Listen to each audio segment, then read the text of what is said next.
Hi friends, Rye Myers here, your Broadway and Entertainment BFF with RyeMyers.com, and I'm here today in the Rosevale's Cocktail Room at Civilian Hotel NYC for a very special interview. I'm here with 13-time Tony Award-winning producer Carl Mollenberg. We're talking about his brand new memoir, Broadway and Spirituality as a Path to Survival, and it's available wherever books are sold.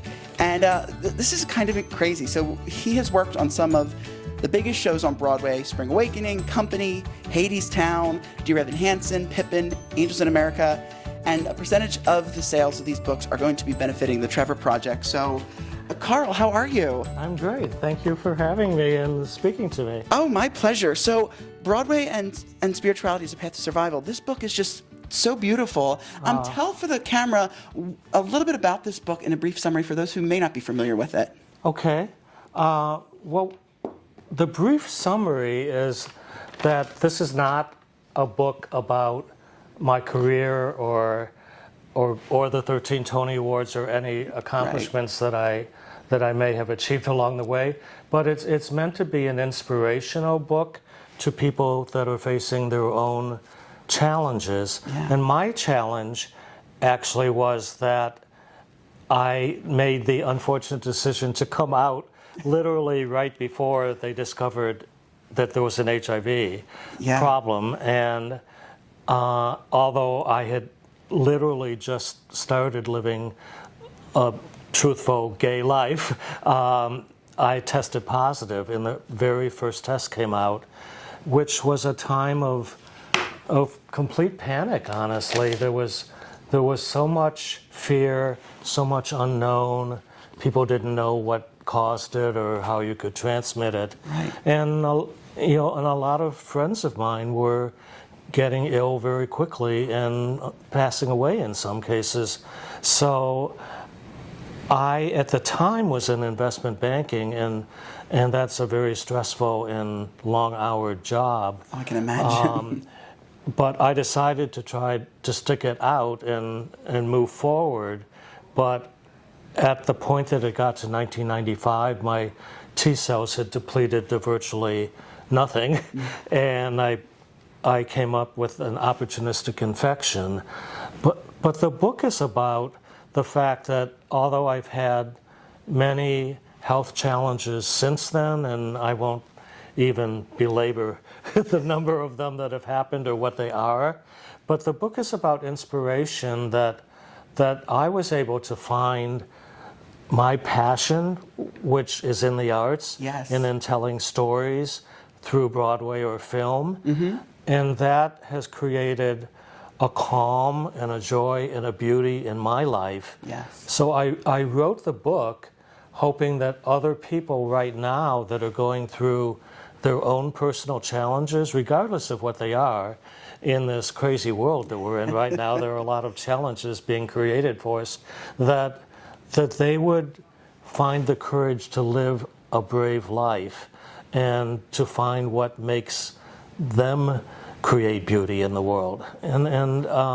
that's the whole point of the book, which I happened to write during the COVID period. So you were busy. You were busy had all during this. that time. I decided I'm either going to sit here talking to myself and winding up in Bellevue, or I'm going to try to write an inspirational book. And so I chose the latter. Yeah. Well, it is so inspirational. And one of the things I think that really stuck out to me the most, in there you talk so openly about spirituality, and particularly at one point you talk about you converted to Catholicism and your deep connection to God, and as somebody who has a spiritual connection himself as a gay man who identifies as gay, and you yourself also identify as a gay man, and also had a lot of this, was reading the book, had a lot of the same struggles you did. I went to Catholic school for about 9 years, and my parents divorced young. I came out of Catholic school, and so in the book you wrote something that I found very touching, and I'm going to paraphrase, but he said, "Gays are not sinners. God loves all of his creatures. All of his creations. Women deserve control of our bodies. Pope's not infallible. A few doctrines I do not stand with Catholicism on." And I agree wholeheartedly. And I think it's so beautiful in this book that you were able to, write about your journey in spirituality, and how, in the long run, after your time in investment banking and traveling, that God spoke to you, and in this He did, in this yeah. beautiful speech that he gave, in this beautiful speaking that he had to you, really aligned you on your path to the arts. Yeah, I'd love to tell that story Yes, because it was that's probably yeah. the most momentous and important day in my life. As I went along my journey after becoming ill and having to leave my prior life in investment banking, I took a lot of spirituality courses, became a Reiki master, became a massage therapist, became an ordained minister, studied with a shaman who had learned in Peru, Wow. did a lot of meditation, and I started using that not only to ground myself and to heal myself, but to go out and help other people. So I became a suicide hotline counselor at the Trevor Project, for example, Yeah. and a counselor at Hedrick Martin and Ali Fournay and the Identity House and other walk-in centers, which made me feel that I was taking this unfortunate circumstance and turning into something that was outward focused and helping others. Right. So it was kind of a broader spirituality that I had evolved to rather than the Catholic Church itself. Yeah. But it came to fruition in this incredible day, which was in spring, and I was sitting on the banks of the Loire River by myself, although I was traveling with another person. It was mid-morning, and there were rowers going back and forth on the river, and the sun was on the other side of the river, and it was coming at an angle, creating this sparkling, glistening glow that then came at the other angle right into my face, and I really felt that this was something incredibly significant was about to happen, and it did. All of a sudden, I heard a deep male voice in my head, and at this point I had no idea what I was going to do with the rest of my life. It was a blank slate, and I was able to discern that it was some kind of a divine presence who told me that I was destined to live a long life, that I would be loved and supported by a number of close friends, and that my journey in life remaining was to create beauty in the world. This voice told me that that beauty would be expressed through the arts.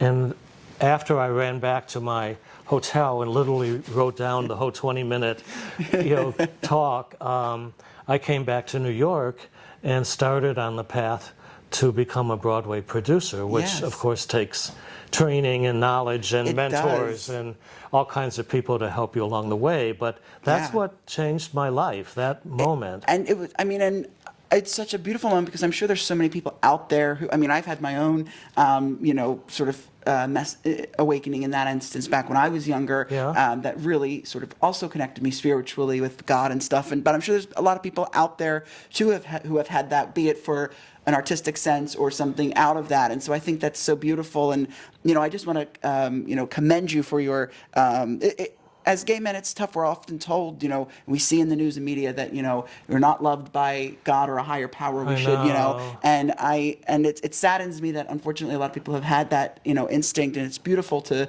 see, and everybody chooses their own path, of course, in life, but it's beautiful to see when, spirituality and faith can take over like that. And so I really admire that with you. Well, and then thanks. to be able to turn that into producing in Broadway realm, one of the first shows that you actually got involved in, which I think is incredible, it was from an investor standpoint, a little small show that we may not be familiar with, called Wicked. Right. That was you. I was reading in your book, you got involved with that as an investor, and boy, has Yeah. that carried leaps and bounds. Getting ready to celebrate 20 years this year Talk on about Broadway. a lucky first investment. Yeah, And not it- many people get that lucky on their And first I wish I had investment. put half of my fortune, small as it was at that time, into the show because it has been just an incredible Yeah, success all over the world. It has but been. That was because it was my first time doing anything within the Broadway world. It was, as you said, as an investor, Right. as opposed to a producer. And then the first show that I became part of the producing team, which was a very large producing team, Yes. as a lot of people like to joke about later on, but as the 40 of us went on stage to collect the Tony Award for Spring Awakening, that was a really haunting and beautiful and spectacular show, in my opinion. I had first seen it at the Atlantic. Duncan Sheik wrote the most gorgeous music, and the cast. Some of these people are huge stars now. Yes, most of them are. Most of them are. And they were getting their first break then, where Leah Michele and Jonathan Groff and John Gallagher Jr. and Gideon Glick and Lily Potter. I mean, I can go on and on. Yeah, Lily Cooper, Matt Doyle, everyone. Lily Cooper, Matt Doyle, you're right. Yes, everyone. How great their careers have expanded since then, Yeah, and we were watching them grow as the show went on into these unbelievable talents. I mean, you could tell that they were going to have a really long, amazing career. Right. And it was such a joy to be part of it. I remember on closing night, for some reason, they put me in the very first row. I have no idea why I was sitting in the first row. And I looked to the right and left, and every single person was a teen or high school person that were groupies of the show, and they were all talking about the number of times they had seen the show, which in many cases was over 100 times. And I made the mistake of saying I was a producer, and they had so many. It was great fun, actually. They had so many questions, but they screamed through the entire show, and there was me sitting in the middle of it. But it was perfect. It was a perfect way to send off the show. Well, what a great way indeed. I mean, you've had so many stories like that over the years, and it continues to grow. As we wrap here, how do you hope that your story inspires others, especially those who may be living with, HIV or some sort of other illness? What is your message for them, and your message that you hope the book brings to them? Right. I mean, the whole purpose of the book is to provide some inspiration.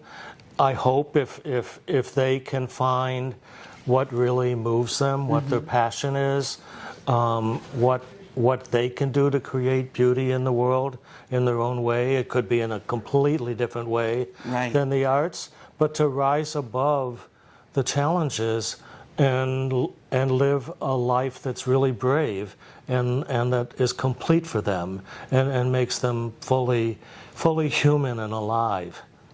I love that. That's such a great message. Well, Carl, I'm so excited about this book. I'm so happy you wrote it. Again, for all of those at home, it's Carl Mollenberg's story, Broadway and Spirituality is a Path to Survival. It's available wherever you get your books, including on Amazon. If it's not at your local bookstore, request it and they'll bring it in. And make sure you continue to keep up all that Carl's doing. CarlMollenberg.com, right? I believe, yes. Right. And he's done many producing ventures. So, Carl, I'm so happy to have met you, and it's really a best pleasure. of luck.